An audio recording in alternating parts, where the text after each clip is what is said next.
Cal Thompson had built his life around the land.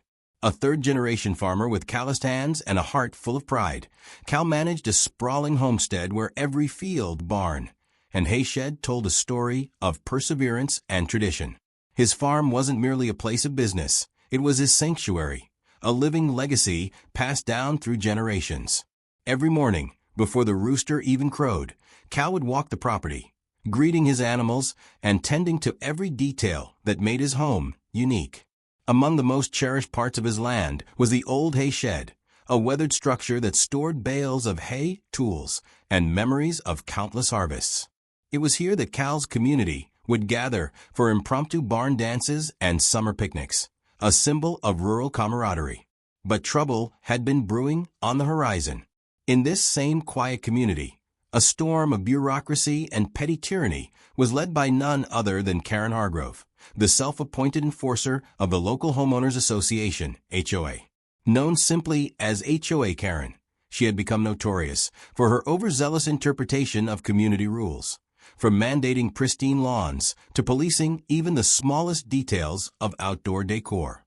Her passion for order and her readiness to issue fines for the most trivial infractions had earned her a reputation as a merciless bureaucrat. The collision of these two worlds occurred on a bright spring morning. Cal was busy stacking freshly baled hay by his shed, a task he enjoyed as much for its physicality as for its ties to his family's legacy, when he noticed a sleek sedan pull into his drive. Out stepped Kerren, clipboard in hand, and a look of self-satisfied authority painted across her face. Without a hint of pleasantry, she strode over and pointed accusingly at the shed. "Mr. Thompson," she said, her tone clipped and unwavering, "it has come to my attention that your hay shed is in violation of our community's standards. Not only is it unsightly, but your storage of hay in that location does not meet the aesthetic guidelines set forth by the HOA." Cal paused, wiping sweat from his brow with a worn handkerchief. "My hay shed has been here since before I was born," he replied slowly. "It's part of this farm's history and an essential part of our daily operations. I store hay there because it's practical. This is what farmers do." Kerren's eyes narrowed as she tapped her clipboard. "Practicality is not an excuse for noncompliance, Mr. Thompson. The rules apply to everyone in this community. I'm issuing you a formal final warning to either remove that shed or modify it to meet our exact standards within 7 days." Her words struck Cal like a downpour on a dusty field. To him, the shed was more than just a storage space. It was a symbol of self-reliance, heritage, and the hard work that had sustained his family for generations. As Kerren turned and walked back to her sedan, leaving behind a trail of printed notices and an air of disdain, Cal's eyes burned with indignation. This was not merely about a building. It was about a person's right to honor tradition without being bullied by faceless regulations. That evening, as the sun dipped below the horizon and the sky blushed with twilight, Cal sat at his rickety kitchen table. Between sips of strong black coffee and the distant lowing of cattle, he mulled over his next steps. He knew the battle would not be won by meek compliance. Instead, he resolved to stand up for his way of life, no matter how many fines, inspections, or overblown rules the HOA might throw his way. Cal's first act of defiance was internal, a vow that his farm, its hay shed, and the memories it held would not be sacrificed to the sterile demands of bureaucratic perfection. And so, as the crickets began their nightly chorus, Cal set his mind on preparing for a confrontation that would soon shake the foundations of the local HOA. Fade out on Cal, silhouetted against the barn's warm glow. Determination set deep in his eyes as the quiet night promised that this was only the beginning. The following morning, Cal was met not only by the rising sun, but by an ominous envelope pinned to his front door with industrial tape. The envelope, embossed with the HOA seal, bore the title: "Violation Notice, Unsightly Hay Shed Storage. Fine, $750. Every word on the notice was designed to demean. It meticulously detailed every deficiency in the appearance and location of his hay shed, declaring that his storage practices violated the community's pristine image. The fine was as much a threat as it was a punishment, a clear message that the HOA, under Kerren's iron rule, would accept no deviation. Barely had Cal finished reading the notice when a knock resounded on his weathered door. Two inspectors in crisp uniforms, clipboards in hand, introduced themselves with clipped courtesy. "Mr. Thompson," one said, "we've received several anonymous complaints regarding your hay shed's appearance and its location. We are here to conduct an inspection." Cal's weathered face remained calm, though his heart pounded like a drum.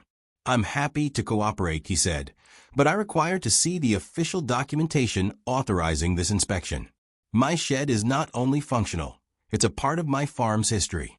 At that moment, as if on cue, Kerren arrived, her heels clicking authoritatively on the gravel, her eyes glinting with self-importance.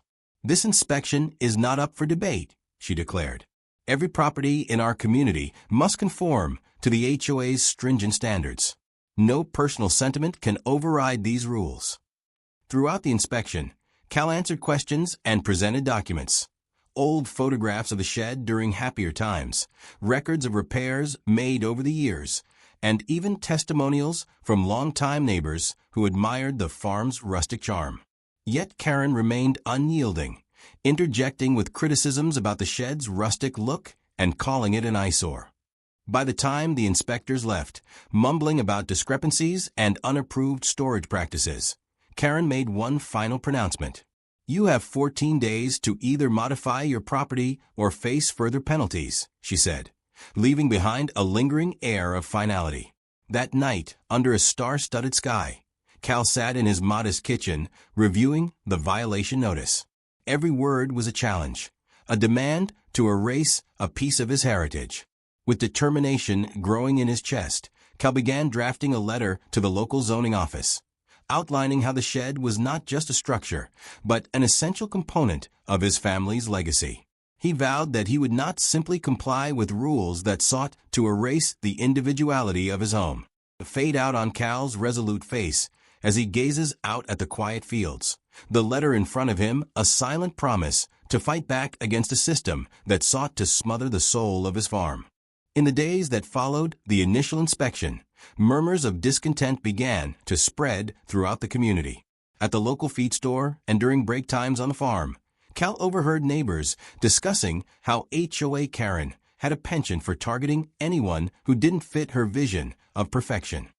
Some claimed that fines were arbitrarily issued, while others whispered that Kerren even accepted donations in exchange for leniency. It became clear that Cal was not an isolated victim. He was simply the latest target in a long line of homeowners and farmers oppressed by the HOA's overreach. Determined to expose the corruption and arbitrariness of Kerren's actions, Cal began a systematic campaign of documentation. He set up a discreet camera near the hay shed to record any further violations or intrusions. He meticulously saved every violation notice, recorded every conversation with the inspectors, and even began collecting statements from fellow farmers who had encountered similar issues. One particularly telling moment was when a longtime neighbor confided, "I've seen fines waived if you cough up a little extra money, but with you, Kerren's got her eyes set on making an example out of you." Emboldened by these revelations, Cal decided to confront the issue head-on at the next HOA meeting. With his dossier of evidence in hand, he stepped into the sterile, fluorescent-lit community center filled with local residents and board members. "I stand before you not only as a farmer defending my property, but as a citizen questioning the legitimacy of these arbitrary rules," he declared. He displayed photographs of his beloved hay shed in all its weathered glory, contrasted sharply with the sanitized, cookie-cutter standards Kerren demanded. Murmurs of agreement rippled through the crowd. Several board members exchanged uneasy glances as Cal recounted how the shed was central to the farm's operations and its history, a symbol of generations of hard work. "This isn't about aesthetics," Cal argued passionately. "It's about preserving our heritage and our right to live as we see fit, without undue interference from a self-appointed bureaucrat." Kerren, seated at the front with a rigid expression, shot back, "These are personal opinions, Mr. Thompson. The rules are clear and apply to every member of this community equally." But as Cal laid out inconsistencies in the fines and recounted testimonies from other farmers, a tide of dissent began to rise. Neighbors started to voice their own grievances, revealing that they too had been subjected to Kerren's heavy-handed enforcement. For the first time, the unity of the community became palpable. Many began to see that Kerren's real agenda was consolidating power rather than ensuring community well-being. By the end of the meeting, even some board members began questioning Kerren's motives. Although she tried to dismiss Cal's evidence as mere personal bias, the seeds of rebellion had been firmly planted. Cal's carefully compiled dossier exposed not only the arbitrary nature of the fines, but also hinted at deeper corruption within the HOA. Fade out on Cal as he gathers his documents into a battered leather briefcase, determination etched on his face. The battle for his farm's identity and the soul of the community was only just beginning. One crisp morning, Cal was greeted by a sight that left him reeling. His cherished hay shed had been invaded. In a brazen act of defiance to enforcer rules, Kerren had parked her car squarely inside the shed, blocking access to hay bales and tools alike. The intrusion was not only a blatant violation of property boundaries, but a symbolic assault on Cal's way of life. Furious, Cal rushed outside as Kerren stood by the car with a smug smile. "I'm merely ensuring that all vehicles are parked in designated areas," she argued coolly. "Your shed is not in compliance with our parking guidelines." "Compliance," Cal retorted, his voice rising. "That shed is essential to my operations. You park your car there to make a point, to humiliate me. This isn't about parking, it's about power." Kerren's eyes hardened. Rules are rules. If you cannot abide by them, you must face the consequences. But Cal had already devised a plan. With the evidence of her transgression fresh in his mind and captured on his hidden camera, he announced at the next HOA meeting that he would not only contest her authority, but take matters into his own hands. "If you believe in enforcing community standards by such blatant disregard for property rights," he said, "then I propose a solution of equal measure." Cal unveiled his counterattack. His plan to bury Kerren's car under 50 bales of hay, a dramatic act of protest that would reclaim his property and send a resounding message that no one was above the law. He detailed how he would mobilize local farmers and rally community support to execute this plan, ensuring that her car, and the symbol of her intrusion, would be literally and figuratively buried under the weight of communal defiance. The room erupted in murmurs and incredulous laughter. Some board members whispered that perhaps Cal's unconventional method was the only way to push back against Kerren's tyranny. Kerren's face turned an even deeper shade of red as she attempted to regain control of the meeting, but the mood had shifted. Neighbors, emboldened by Cal's unwavering spirit and damning evidence, began voicing their support for his bold plan. "You park in my hay shed, Kerren," Cal declared, "and you leave me no choice but to bury you, along with your car, under 50 bales of hay. Consider it a permanent reminder that our community will not stand for your arbitrary interference." The defiant proposal ignited a firestorm of cheers and applause from those present. Even some of the previously silent board members nodded in reluctant admiration of Cal's resolve. Kerren, caught between indignation and panic, could only glare as the seeds of rebellion blossomed around her. That evening, as the community buzzed with anticipation, Cal began preparations. Neighbors volunteered their pickup trucks and local farmers gathered bales of hay, ready to turn his plan into a reality. Every bale collected was a silent testament to the unity of the community, a pledge that their way of life would not be dictated by an overbearing bureaucrat. Fade out on Cal, standing resolute beside his hay shed at dusk. As the first hay bales are loaded onto a truck, a powerful symbol of resistance and the promise of poetic justice. In a final attempt to salvage her dwindling authority, Kerren escalated her tactics to desperate new heights. Angered by the community's growing support for Cal and his audacious counterattack, she issued an ultimatum via a public notice if Cal did not remove the encroaching protest, and specifically if he attempted to bury her car. She would call the police and demand an immediate shutdown of his farm operations on the grounds of public disorder. Kerren's notice, posted on the HOA website and plastered on community bulletin boards, was as dramatic as it was baseless. Your actions constitute a flagrant disregard for community order, it warned. Should you proceed with burying my vehicle, I will not hesitate to involve law enforcement to restore the sanctity of our neighborhood. Cal, however, was unfazed. Knowing that Kerren's threats were nothing more than empty bluster, he doubled down on his plans. With his hidden cameras capturing every interaction and every subtle move by Kerren's hired enforcers, including a private investigator seen skulking near his property, Cal compiled further evidence of her abusive power. In one incriminating clip, he recorded a conversation where Kerren, in a hushed tone, admitted that her tactics were designed solely to intimidate and control the residents. At the next HOA meeting, Cal presented this evidence before a stunned audience. He projected the footage on a large screen, and as Kerren's words were played back, a murmur of outrage swept through the room. Kerren attempted to launch into a rapid-fire defense, accusing Cal of defamation and inciting chaos. But her words were drowned out by the chorus of supportive voices from neighbors who had had enough. With the community firmly behind him, Cal made his final declaration. I will proceed with burying your car under 50 bales of hay. Your attempts to silence us have only strengthened our resolve. Today, we reclaim our rights and our dignity, and your car will be a monument to the day the community said, enough is enough. By the meeting's end, it was clear that Kerren's desperate measures had backfired. Not only had her actions exposed the inherent corruption of the HOA, but they had also united the residents against her once and for all. The evidence was irrefutable, and the community's support for Cal's plan left Kerren isolated and visibly shaken. Fade out on a shot of Kerren's trembling face as Cal's dossier of evidence is met with thunderous applause, a moment marking the beginning of the end for her reign of tyranny.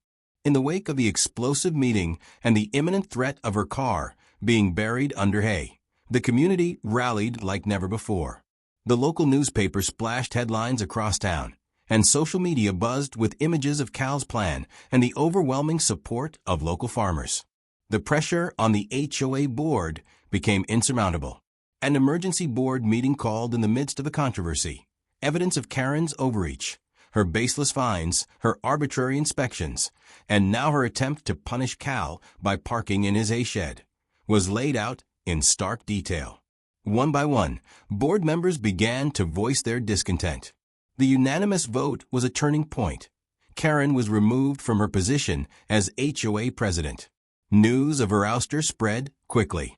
That very afternoon, a moving truck was seen outside Kerren's meticulously maintained suburban home, a stark symbol of her rapid fall from grace. Neighbors whispered that her home would soon be on the market, a permanent reminder of how no one was above accountability. For Cal, the victory was both cathartic and symbolic. With Kerren out of power, he and his fellow residents could finally reclaim their rights and traditions. The long-planned act of burying her car under 50 bales of hay proceeded with enthusiastic support. In a well-orchestrated community event, local farmers and neighbors gathered in the field, and amid cheers and laughter, Cal and his crew hoisted 50 bales of hay onto a flatbed truck. In a dramatic moment, they pushed Kerren's car, already left abandoned after her removal, onto the truck and buried it beneath the hay. The act was both a literal and symbolic burial of an oppressive regime. As the bales were piled high, the community cheered, their voices mingling with the sound of a reviving rural spirit. The once dominant figure of HOA Kerren had become a cautionary tale of unchecked power and bureaucratic tyranny. Fade out on a panoramic view of the field at sunset, a sea of hay bales concealing the car, and in the distance, neighbors celebrating a hard-won victory over injustice. In the days following Kerren's dramatic removal and the burial of her car, the legal fallout for the old HOA was swift and uncompromising. Local government officials, spurred on by the public outcry and damning evidence, launched a full-scale investigation into the association's practices. Every document, every fine notice, and every recorded interaction was scrutinized. During a series of court hearings, a judge condemned the HOA for illegally enforcing arbitrary rules and abusing power for personal gain. Fines were levied against the association, and several board members who had supported Kerren's oppressive tactics faced personal penalties. Kerren's longtime legal advisor was also summoned for questioning, his involvement in the corrupt practices coming under intense scrutiny. Caleb's dossier, meticulously compiled over months, became a cornerstone of the class action lawsuit filed by the community. The legal verdict not only dismantled the old HOA structure, but set a precedent for other communities fighting similar battles. It was a resounding affirmation that the rights of homeowners and farmers would be defended against tyrannical overreach. Fade out on a shot of the courthouse steps, where a group of resolute residents stands united, symbolizing the dawn of a new, fairer era. With the legal verdict in hand and the HOA's oppressive structure dismantled, Kerren's personal world collapsed rapidly. Once feared as the iron-fisted enforcer of community standards, she became a pariah. Public hearings, media exposés, and scathing social media commentary painted her as the embodiment of bureaucratic abuse. Within weeks, creditors descended on her. Her luxury car, already abandoned and buried under hay, was only the beginning. Her meticulously maintained suburban home was forced onto the market, and mounting debts left her with little choice but to face public humiliation. At a final desperate public hearing meant to salvage her reputation, Kerren's frantic attempts to justify her actions were met with resounding derision from both the community and local officials. In a final twist of fate, Kerren was later spotted applying for a position as an assistant property manager at another HOA, an institution renowned for its commitment to transparency and fairness. As she shuffled awkwardly through the interview, onlookers recalled her previous misdeeds with a mixture of disbelief and quiet satisfaction. "I hope you like following the rules," Cal muttered under his breath as he passed by, a final, poetic barb aimed at the fallen tyrant.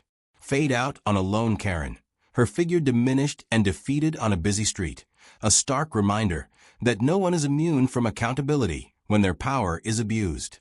Months later, the community had transformed into a vibrant, resilient collective where individuality and tradition were celebrated without fear of oppressive oversight. The dark days of arbitrary fines and stifling regulations were now nothing more than cautionary tales. One warm summer evening, as the sun dipped low over the fields, Cal sat on his farmhouse porch, watching the twilight paint the sky. His gaze drifted to the now legendary hay shed, once a battleground for his rights, and to the vacant space where Kerren's car lay buried beneath 50 bales of hay. A group of neighbors gathered around him, sharing laughs and recounting the absurdity of the past few months. In a moment of light-hearted camaraderie, one neighbor handed Cal a mock HOA violation notice for excessive defiance. Cal chuckled and replied, "They really tried," a simple phrase that summed up the community's triumph over tyranny. Laughter and applause filled the air as the gathering continued into the night, a celebration of a hard-fought victory and a reclaimed way of life. As the camera panned over the reformed neighborhood, homes shining with character, streets alive with the spirit of unity, and the fields echoing with the sound of renewed hope, it became clear that the legacy of oppression had been replaced by a future built on fairness, tradition, and the unwavering resolve of those who dare to stand up for what matters. Fade out on a panoramic view of the town at dusk, a living mosaic of resilience, unity, and hope. The final mic drop, a community that said enough to tyranny and reclaimed its soul.